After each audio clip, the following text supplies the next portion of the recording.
ആ, റെഡിമെയ്ഡ് കാപ്പിയോ? അല്ല, കടിക്കാനൊന്നുമില്ല. ബിസ്ക്കറ്റ് തരട്ടെ? എങ്കിൽ പിന്നെ കാപ്പി ഒരു മുലക്കുപ്പിയിൽ ഒഴിച്ചു കൊണ്ടുവരുന്നതാ നല്ലത്. നിന്റെ ഈ കുട്ടിക്കളി എന്നാ മാറുന്നത്?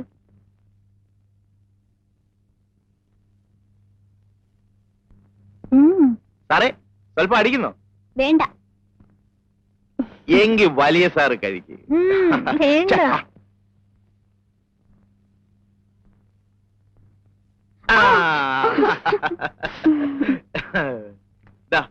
മമ്മിയുടെ കത്തുണ്ട്. ഇങ്ങതാ. മമ്മി എന്താ കത്തിലെഴുതിയിരിക്കുന്നത്? രമണി നന്നായി പഠിക്കുന്നുണ്ടോ, ഞാൻ പഠിപ്പിക്കുന്നുണ്ടോ എന്നെല്ലാം എഴുതി ചോദിച്ചു. ഞാൻ ഇന്ന് തന്നെ മറുപടി എഴുതും. എന്താ എഴുതും? 2 എണ്ണവും പഠിക്കുന്നില്ല, കൊന്ന പോലെ വളരുന്നുണ്ട്. രമണിക്കാണെങ്കിൽ കണ്ണിൽ കാണുന്ന ചവറ് നോവലുകളാണ് വേണ്ടത്. അതുകൊണ്ട് എത്രയും പെട്ടെന്ന് ഞാൻ പറയണമല്ലേ, ഇത്ര ചെറുപ്പത്തിലെ അത് കേട്ട് സൂചിക്കട്ടെ. ഡാഡിക്കും മമ്മിക്കും നമ്മളെ ഇഷ്ടമേ അല്ല. അവർക്ക് ഇങ്ങോട്ട് വന്നാലെന്താ? അവരവിടെ കഴിയുന്നതേ സമ്പാദിക്കാനാ. അവരൊന്നും ഇങ്ങോട്ട് വന്ന് കിട്ടിയാൽ മതിയായിരുന്നു. ഈ തേങ്ങയുടെയും പിണ്ണാക്കിന്റെയും കണക്കെടുത്ത് നിർത്താമല്ലോ. ചന്ദ്രേട്ടനും ഞങ്ങളെ കൊണ്ട് ബുദ്ധിമുട്ടായോ? ആഹാ, മോള് പ്രായത്തിനൊത്ത ചോദ്യങ്ങൾ ചോദിച്ചാൽ മതി. ഇരുന്ന് പഠിക്കേ.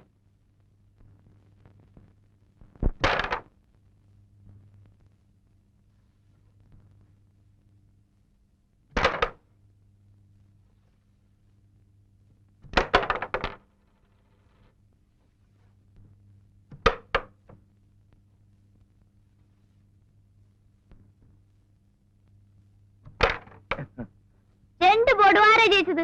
ഓ പിന്നെ അടുത്ത ബോർഡ് ഞാൻ കളിക്കും. വേണ്ട, ഞാൻ കളിക്കാം. അത് പറ്റില്ല, ഞാൻ കളിക്കും. നീ എനിക്ക്, ഞാൻ കളിക്കട്ടെ. വെറുതെ വഴക്കുണ്ടാക്കാതെ. അടുത്ത ചാമ്പ്യൻ വന്നിരിക്കും. കഴിഞ്ഞ ബോർഡ് ഞാൻ തോറ്റു കൊടുത്തതാ. കുട്ടിയല്ലേ, കളി പഠിക്കട്ടെ എന്ന് വെച്ചു. എന്നാ നോക്കാം. നോക്ക് എന്നും വേണ്ട, തോറ്റത് തന്നെ. ഇതെന്നും പറയുന്നതല്ലേ? ആഹാ, എന്നാ ഇപ്പൊ കാണിച്ചു തരാം.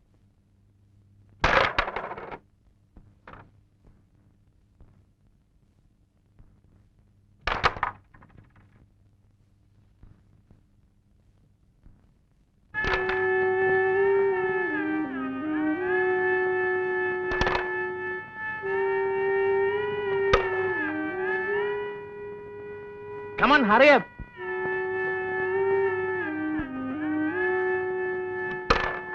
ഇതെന്ന് പഠിച്ചു.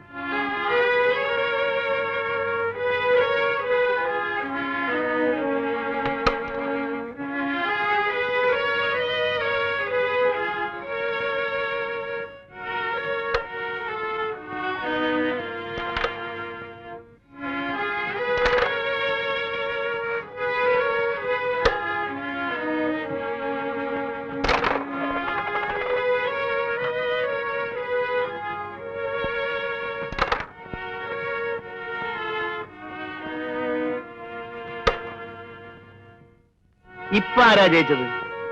വിളിക്കുക കാന്താരിയെ.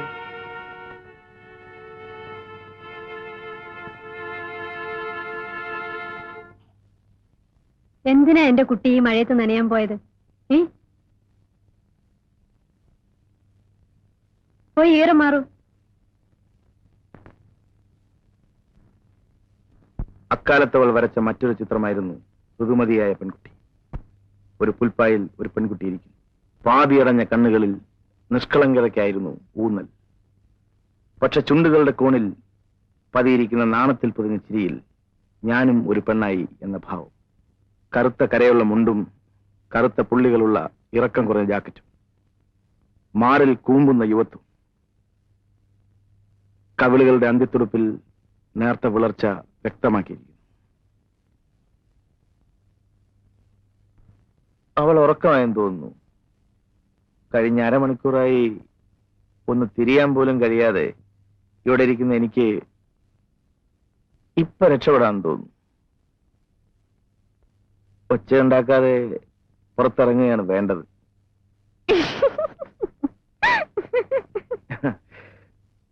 അവൾ വന്നു, അടുത്തു ചേർന്നു നിന്നു. മയങ്ങി ഉറങ്ങുന്ന പ്രപഞ്ചം, ദൂരെ രാത്രിയുടെ സംഗീതം. അവളുടെ ചുമലിൽ കൈവച്ചുകൊണ്ട് അടുത്തു ചേർത്ത് നിർത്തി. മതി ചേട്ടാ, സമയം ഒരുപാടായി, ഞാൻ ഇറങ്ങട്ടെ. വേണ്ട, കുറച്ചുകൂടി ഇരിക്കും ചേട്ടാ.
സൂക്ഷ പറഞ്ഞിട്ട് അനുസരിക്കുന്നില്ല. ഒന്നിങ്ങ് വന്നേ. ഞാൻ പോട്ടെ.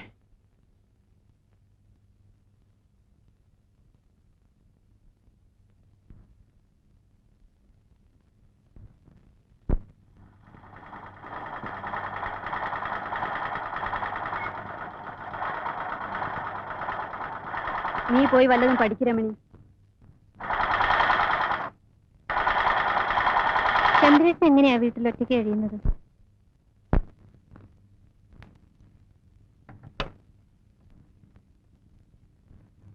ചന്ദ്രേട്ടൻ എന്താ ഇനിയും കല്യാണം കഴിക്കാത്തത്? ആർക്കറിയാം. വല്യമാനും വല്യമ്മച്ചും മരിച്ചപ്പം മുതൽ അവൻ ഇങ്ങനെ താന്തോന്നിയായി നടക്കാൻ തുടങ്ങിയത്. നീ എന്തിനാ ഇപ്പൊ ഇതൊക്കെ അറിയുന്നത്? എഴുന്നേറ്റ് പോയി വല്ലതും പഠിക്കു വച്ചേ.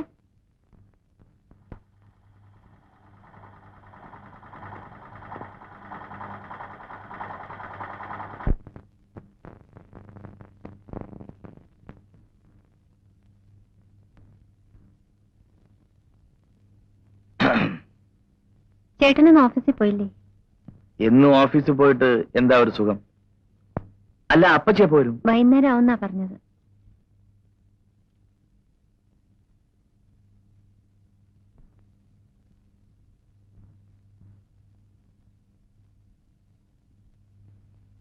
അയ്യടാ,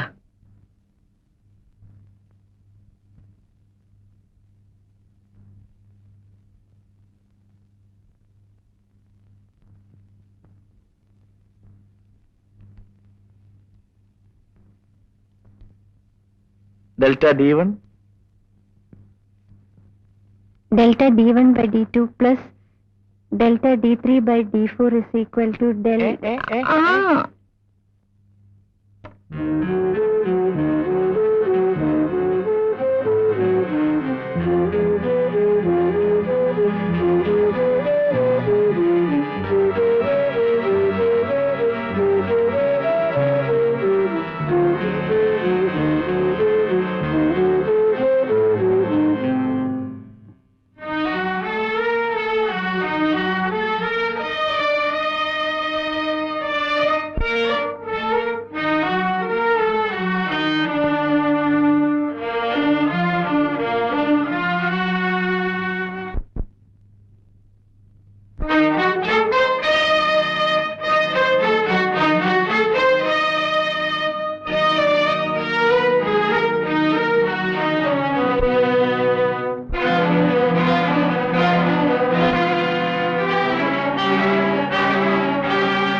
ഒരു പരീക്ഷ കൂടെ കഴിഞ്ഞു.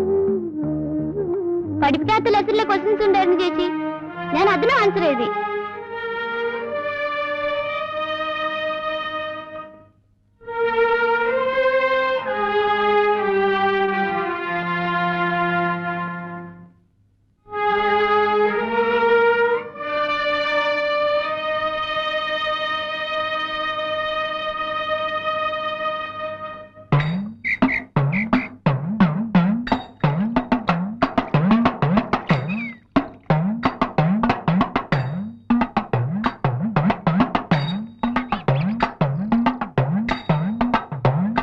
ചേച്ചി വരുന്നെങ്കി വാ, ഞാൻ പോന്നു.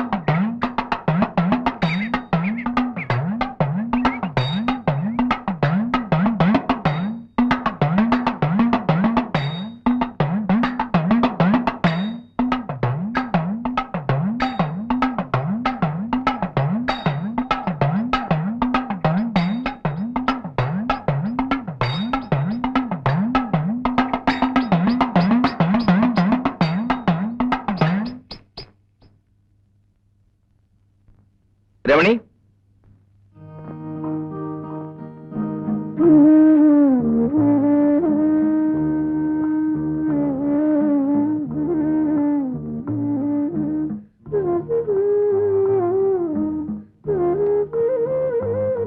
ഇത് തെങ്ങുകയറ്റത്തിന്റെ ബാലൻസ് ഷീറ്റ്. വെട്ടുകാരന്റെ ബാലൻസ് ഷീറ്റ് പുറകെ വരും.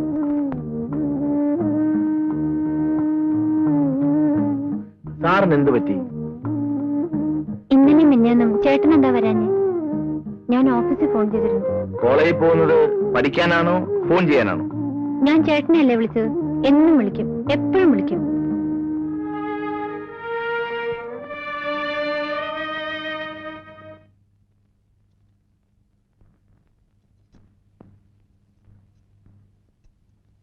ഇന്ന് അമ്പലത്തിൽ നിറമാലയല്ലേ? വടക്കയിലെ രാജിയും അവളുടെ ചേച്ചിയും ഒക്കെ ഉണ്ടാവും.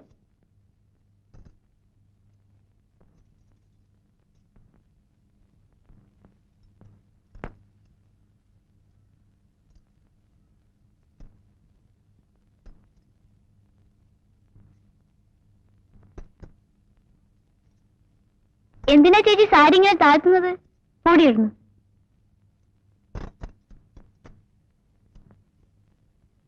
ദീപാരാധനയ്ക്ക് നേരായി കുട്ടികളെ. ഇനി ഒരുങ്ങി കഴിഞ്ഞില്ല അല്ലേ? അല്ല, ഇതും ചുറ്റിയാണോ വരുന്നത്? ഞാൻ വരുന്നില്ല. വാ ചേച്ചി. ഇല്ല, മോള് പോയി വാ. സുഷമ വരൂ.